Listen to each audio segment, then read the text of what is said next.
We have the honor of having with us today Her Excellency Ambassador Eleni Kunalaki, who has just written a wonderful book, which is a must-read, Madam Ambassador, 3 Years of Diplomacy, Dinner Parties and Democracy in Budapest. She was appointed as ambassador to Hungary by President Barack Obama. We're very honored to have you, Your Excellency. Tell us a little bit about your background. You were born and raised in Sacramento, first-generation Greek-American.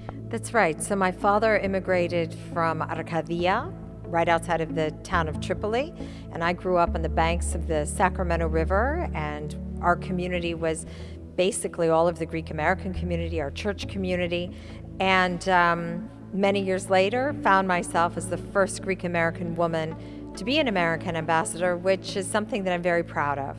We're all very proud, and that is very important. We must stress the fact that you are the first Greek-American woman ambassador to the United States. And we want to empower women watching you because you've been a successful businesswoman. You decided to go into politics and high-level government service. Tell us a little bit more about what inspired you to change your career. Well, I always wanted to serve in some way, to serve my country. But you have to find the opportunities. And when you're in business, many times that takes the form of volunteering and supporting civic organizations. And I did a lot of that, and I found it very fulfilling. But my husband was the one really who came up with this idea. His family's from the island of Crete, but he was born, like I was, in Northern California. He's from San Francisco. And he had served as a foreign correspondent. So he knew that there is this small category of American ambassadors who are political appointees from the private sector. And he encouraged me very early to seek a posting. Growing up Greek in Sacramento, I want you to tell me a little bit more about your family. Were you pushed to do the Greek thing of just getting married and having children? How did your family feel about you becoming a career woman as well? So we're 6 kids, 1 boy and 5 girls.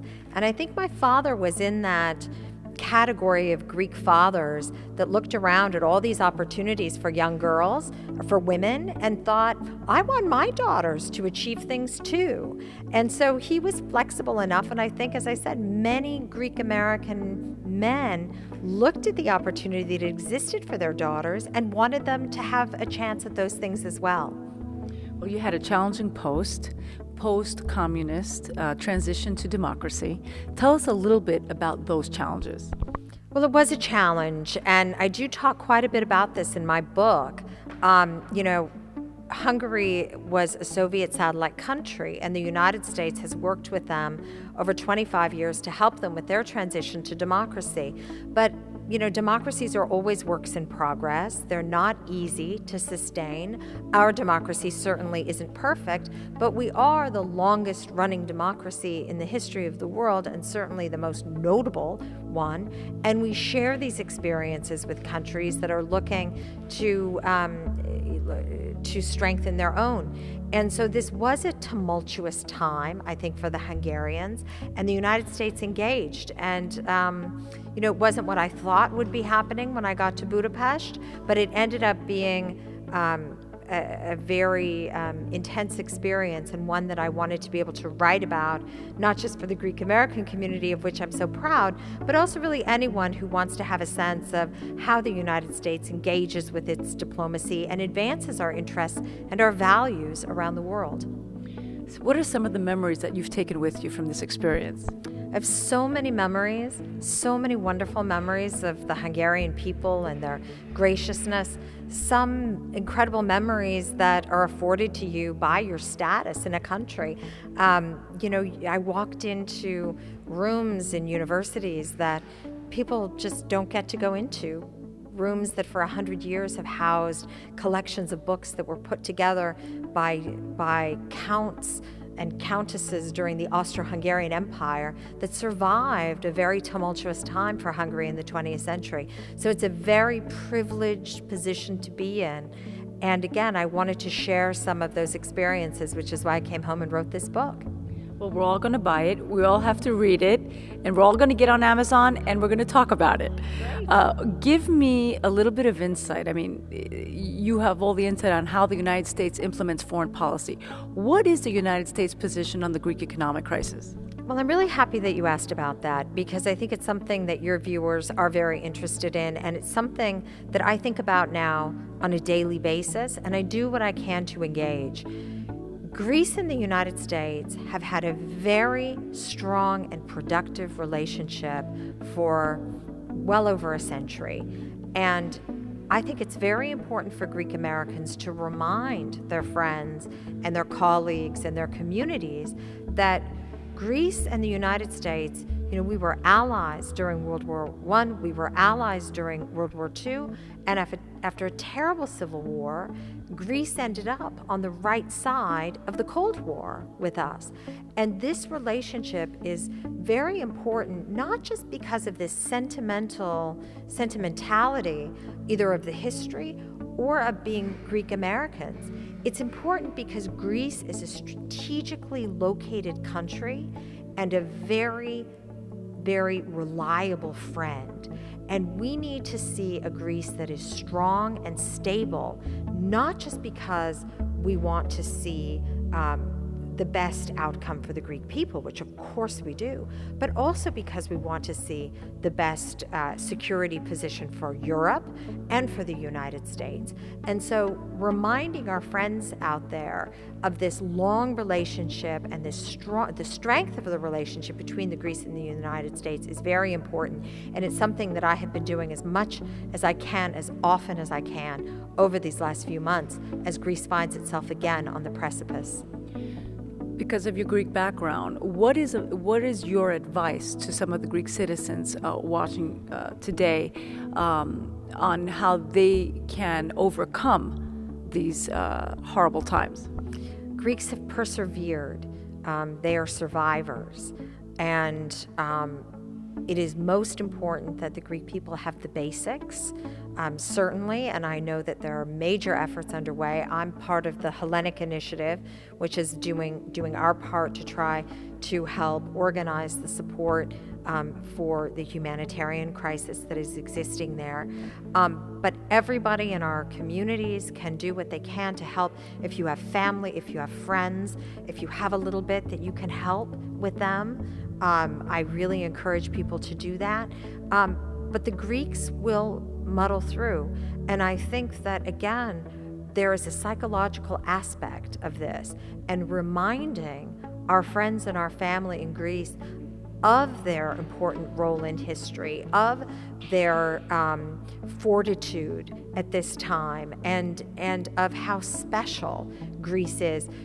President Clinton visited Greece a few years ago, and he said something that I thought was so profound. He said, in the middle of this crisis, that the Greek people are very rich. They are rich in their culture, they are rich in their history, and they are rich in their geography, which is something we cannot forget. And that these things together will help them persevere. But mostly we need to remind them that we are with them and that there is solidarity.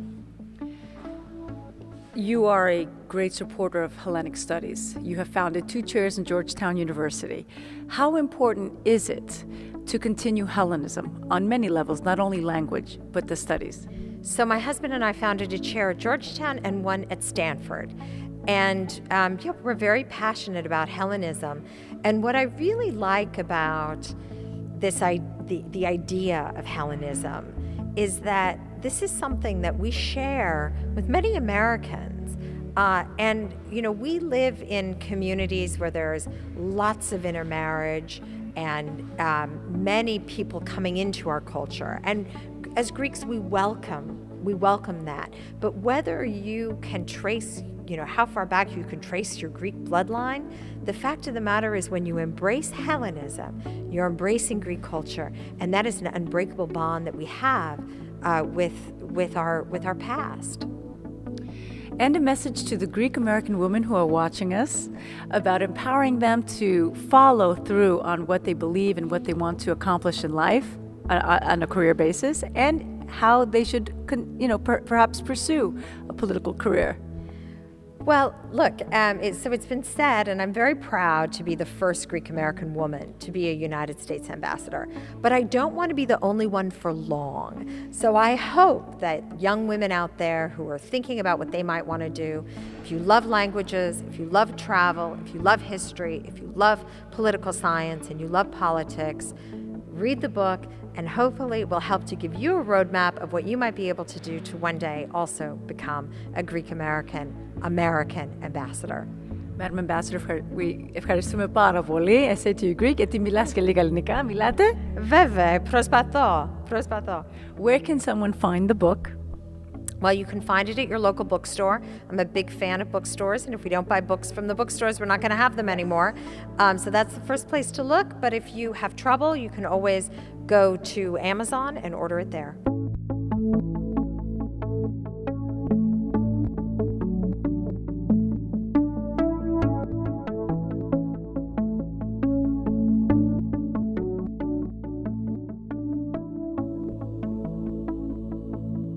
So this book is called Madam Ambassador, 3 Years of Diplomacy, Dinner Parties, and Democracy in Budapest.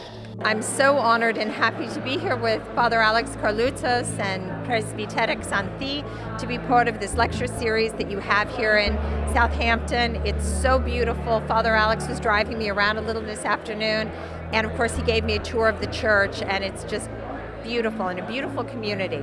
Well, tonight's event is really extraordinary. We have Ambassador Eleni Kunalaki, Tsakopoulos. She was the first woman ambassador of Greek heritage, and she went to the great country of Hungary. She's an outstanding diplomat. She played a very pivotal role in the election of the 2016. Of course, she's a strong supporter of Hillary, and she has been a friend of mine for many years. Well, we have this peculiarity to the system of the U.S. Foreign Service, where most of our ambassadors are career Foreign Service officers that make their way up through the ranks. But we also have these slots that are allocated to people from the outside of the State Department to come in and serve. And I was very honored and privileged to be an American ambassador. And I had to look to the things that I could bring to the experience as I worked to lead Embassy Budapest as effectively as I could. I'm so happy to see a woman, establish herself to this degree. It's wonderful. It's wonderful, that a lady is has risen to this degree of recognition. It's wonderful. I'd like to invite our dear lady ambassador to the podium to tell us about this very interesting book and her fascinating journey as the first lady Greek-American ambassador for the United States. Bringing democracy to the world is a slow, painstaking process, and not one that can be forced upon nations. But America, despite all her faults and folly, all of her tragic mistakes, is still the largest force for the advancement of freedom and democracy, the most powerful force for good that exists in the world. I was happy to introduce the Johnny's Family Foundation lecturer tonight, Ambassador Tsakopoulos, and we're very proud to have here in our parish the first lady woman Greek ambassador to the United States. And as I always tell people, as Greek Americans, είμαστε ελληνικά κόκαλα σε ξένη χώρα, and we're very proud of our country always, and we always go through ups and downs, but Greece will always come through. It was very inspirational for women and for children and for the young women to learn, about what Eleni, the ambassador, does and how she got where she was. And it was the hard work that she did, to get where she was. Well, it was a very difficult country. 20 years ago, it was 25 years ago behind the Iron Curtain. So a lot changed, and there were some extraordinary leaps forward with their transition to democracy after the end of the Cold War and the collapse of the Soviet Union and the Warsaw Pact, but there's still a lot of things that they don't, that you have in a mature democracy, but you still have to work toward in a democracy that's really only 25 years old.